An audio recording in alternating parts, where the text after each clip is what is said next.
ഇപ്പൊ പൂർണ്ണമായി കടകളിലുള്ള സാധനങ്ങൾ പൂർണ്ണമായി ഒരുപാട് ഉള്ളിലേക്ക് കടക്കാൻ പറ്റുന്നില്ല. എല്ലാവരും ജീവനും കൊണ്ട് കച്ചവടക്കാർക്ക് ഓടി.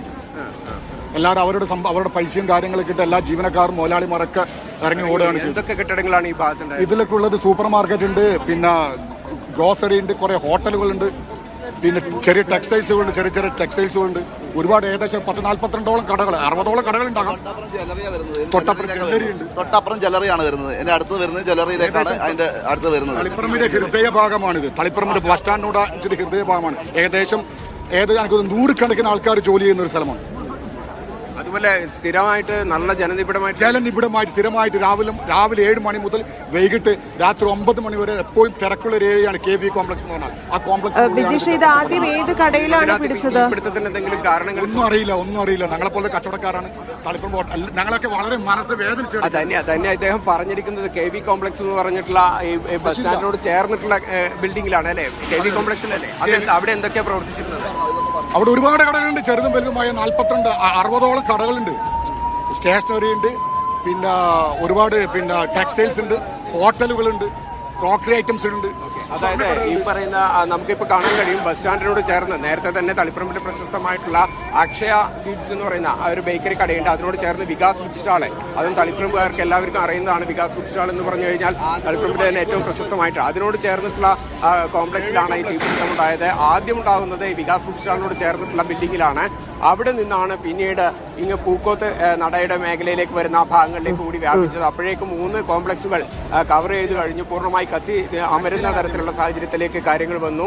ഇതിനകത്ത് ഏകദേശം 10-60ഓളം കെട്ടിടങ്ങൾ പ്രവർത്തിച്ചിരുന്നു എന്നുള്ളതാണ് വ്യാപാരികളും അതുപോലെ തന്നെ നാട്ടുകാരും പറയുന്നത്. ഈ ഭാഗത്ത് ഉള്ള ആ കെട്ടിടങ്ങൾ, ഈ 60ഓളം കെട്ടിടങ്ങളിലെ സാധനങ്ങൾ പൂർണ്ണമായി കത്തി നശിച്ചിട്ടുണ്ട്. ഒന്നും കാണാൻ കഴിയാത്ത വിധത്തിൽ അവിടെ നിന്ന് ഇപ്പോഴും തീ ആളിക്കത്തുന്നു.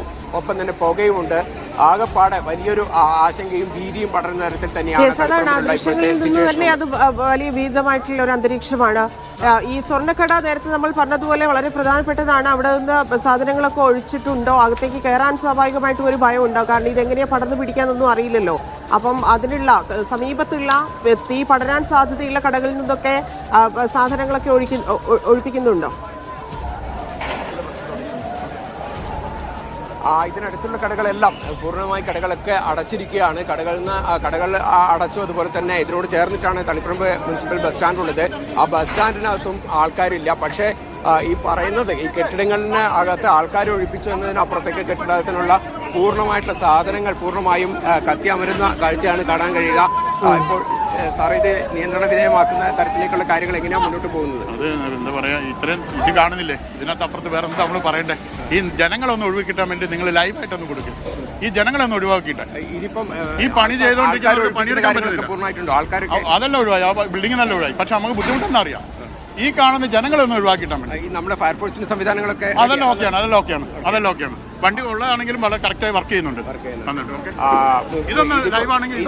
കൂടുതൽ സംവിധാനങ്ങൾ അദ്ദേഹം പറയുന്നത് വളരെ പ്രധാനപ്പെട്ട കാര്യമാണ്. കാരണം രക്ഷാപ്രവർത്തനം നടത്തേണ്ടതുണ്ട്. ഇല്ലെങ്കിൽ ഈ തീ അണയ്ക്കേണ്ട വലിയ ഉത്തരവാദിത്വം അവർ ഏറ്റെടുത്തിരിക്കുകയാണ്. അതിനുവേണ്ടി സഹായിക്കുന്നവരല്ലാതെ മറ്റു നാട്ടുകാർ അവിടെ നിന്ന് മാറി നിൽക്കുക എന്നുള്ളത് ഇപ്പോൾ ചെയ്യേണ്ട കടമ കൂടിയാണ്. അവിടെ ഇത്തരത്തിൽ കൂടി നിന്ന് ആളുകൾക്ക്, ഇല്ലെങ്കിൽ അത് തീ അണയ്ക്കാൻ സഹായിക്കുന്ന ആളുകളെ അവർക്ക് കൂടി ശല്യമാകുന്ന രീതിയിൽ കൂടി നിൽക്കുക എന്നുള്ളത് വലിയ ബുദ്ധിമുട്ടുണ്ടാക്കും. അത് ഈ പ്രവർത്തനത്തെ തടസ്സപ്പെടുത്താനുള്ള സാധ്യതയുണ്ട്. തീ അണയ്ക്കുന്നത് വൈകാൻ സാധ്യതയുണ്ട്. മറ്റു കടകളിലേക്ക് തീ വ്യാപിപ്പിക്കാൻ കാരണമാകും. അത്തരത്തിൽ ഇപ്പോൾ ചെയ്യാൻ സാധിക്കുന്ന, നാട്ടുകാരെ സംബന്ധിച്ച് ഈ വിഷ്വൽ ഷൂട്ട് ചെയ്യാൻ വരുന്നവരും ഇല്ലെങ്കിൽ കാണാൻ എത്തിയിരിക്കുന്ന ആളുകൾ അവിടെ നിന്ന് മാറിക്കൊടുക്കുക എന്നുള്ളത് മാത്രമാണ് ചെയ്യേണ്ടത്. ഫയർഫോഴ്സ് ഉദ്യോഗസ്ഥനാണ് നേരത്തെ പ്രതികരിച്ചതെന്ന് മനസ്സിലാക്കുന്നു. അദ്ദേഹം പറഞ്ഞതനുസരിച്ചാണെങ്കിൽ ഇപ്പോൾ 3 യൂണിറ്റുകൾ മാത്രമാണ് അവിടെ തീയണയ്ക്കാൻ ശ്രമം നടത്തുന്നത്. ആ 3 യൂണിറ്റുകളും കൃത്യമായി പ്രവർത്തിക്കുന്നുണ്ട്.